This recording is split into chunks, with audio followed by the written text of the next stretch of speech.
Welcome back to the channel, guys. Today I'm going to do a quick video on the loadout that I had put together for the training this weekend that got canceled.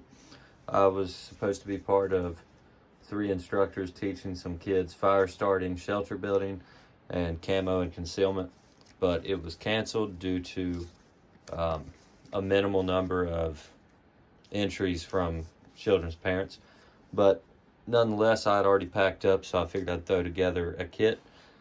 Something to note, all food was to be provided, so there is no food in this pack. And the cot to sleep on would be provided, and we'd be sleeping in a hot tent with a wood stove. Just so you can kind of get an idea of why I have what I have and why there's not certain things in here. Also, to note, fire starting and shelter building and camo and concealment supplies were provided, so therefore those are not in here as well. Nonetheless, we're going to go ahead and get started. Even if one person has an idea for any of their packs from this video, it's worth filming. That's why I film these videos. We're just going to go ahead and jump right in it, starting with the side pouches.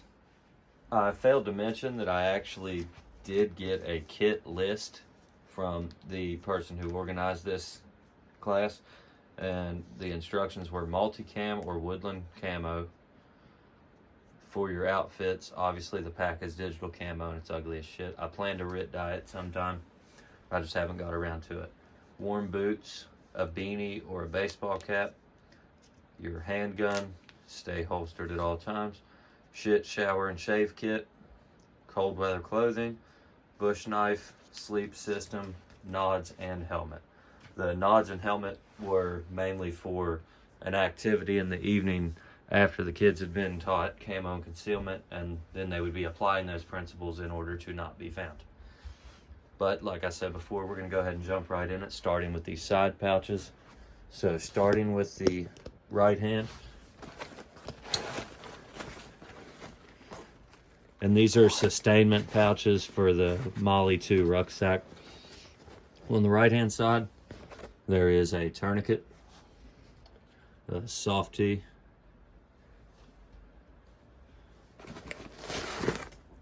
an entire IFAC. This is just a spare I've got that stays on a rack in the room that I'm going to be doing a video on in the near future. But that is all that I put in that pack because I wanted it to be isolated. I wanted that to be as easily accessible as possible. Now I know that's still not perfect, but it's better than anything else that I could come up with for this. Moving over here to the other side.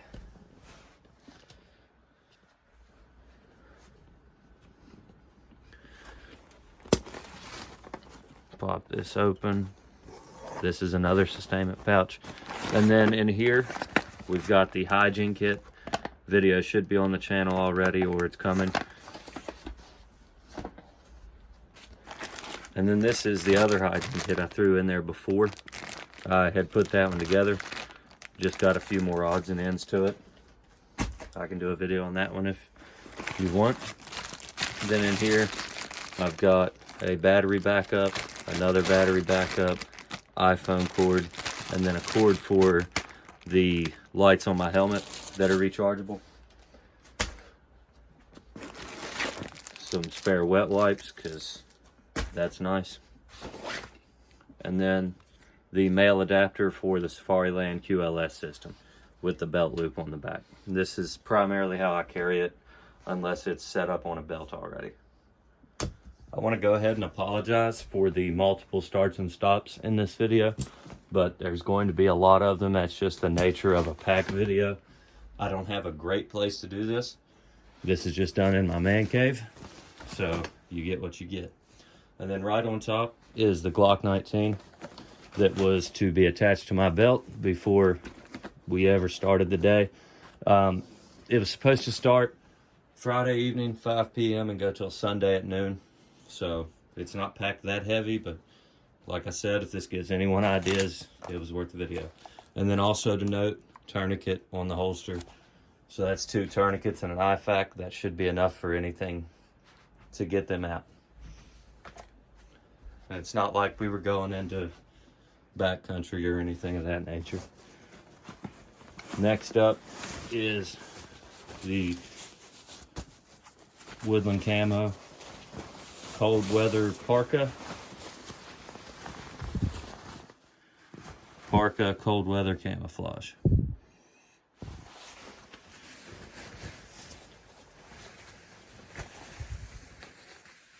Nothing in the pockets of this.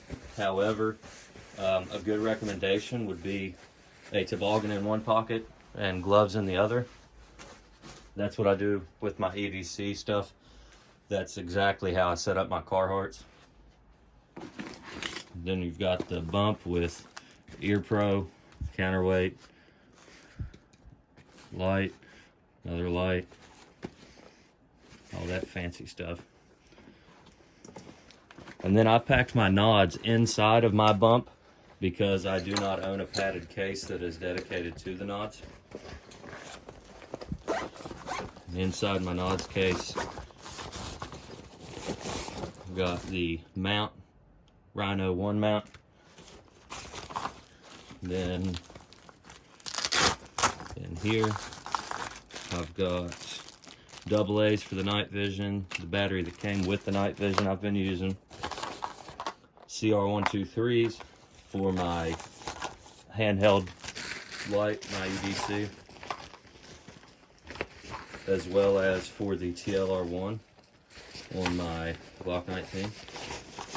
And then last but not least, the night vision, the least entertaining part of this bag, to be honest with you. It's just one piece. And then the mount.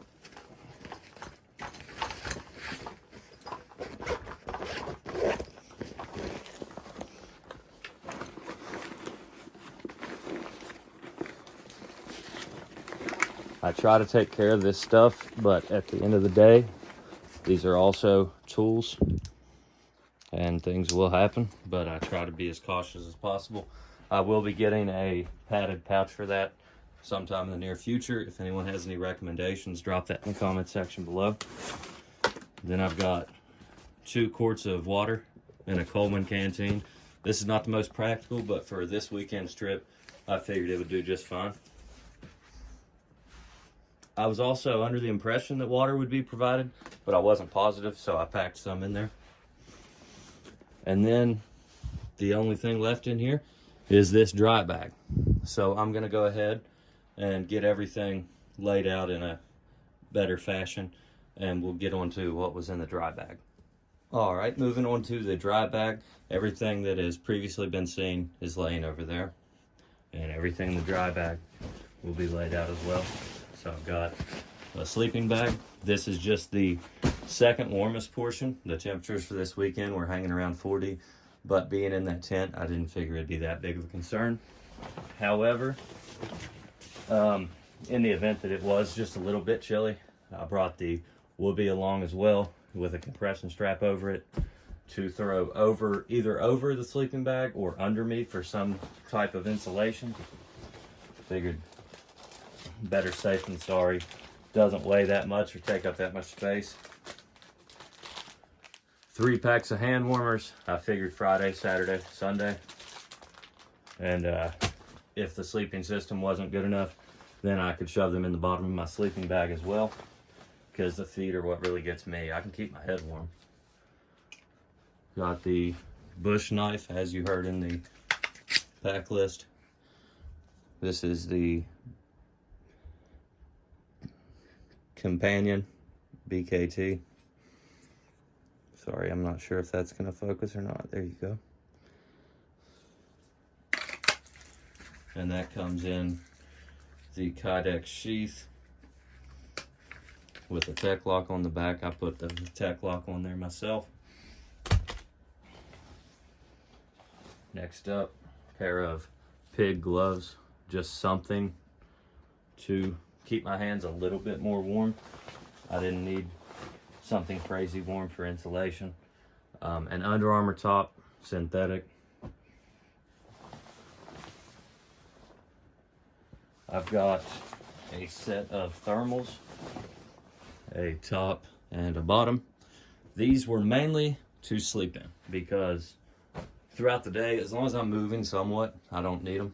But I wanted something warm I could climb into at night and climb in the sleeping bag, because once again, wasn't completely sure on the conditions.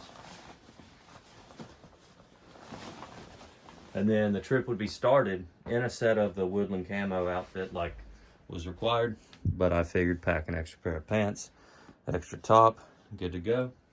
This is just a quarter zip, and then your regular BDU pants. A toboggan from Under Armour. This thing's been pretty good for me. It's not crazy heavy, which is what I like, but it keeps the wind off your head. And then, most importantly, 3 pair of wool socks.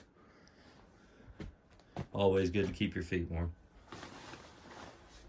And then a pair of little bit warmer gloves, just your typical hunting style gloves that everybody has a pair of laying around.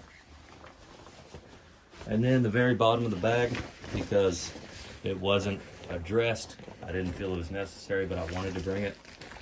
I've got a cotton bandana, and inside of there is a Bic lighter wrapped in duct tape, and these are rubber banded together, as well as a bag of cotton balls and Vaseline, because you can start many fires with that combination right there, as well as the cotton bandana is flammable. And all of this was shoved in a military dry sack, which does its job well.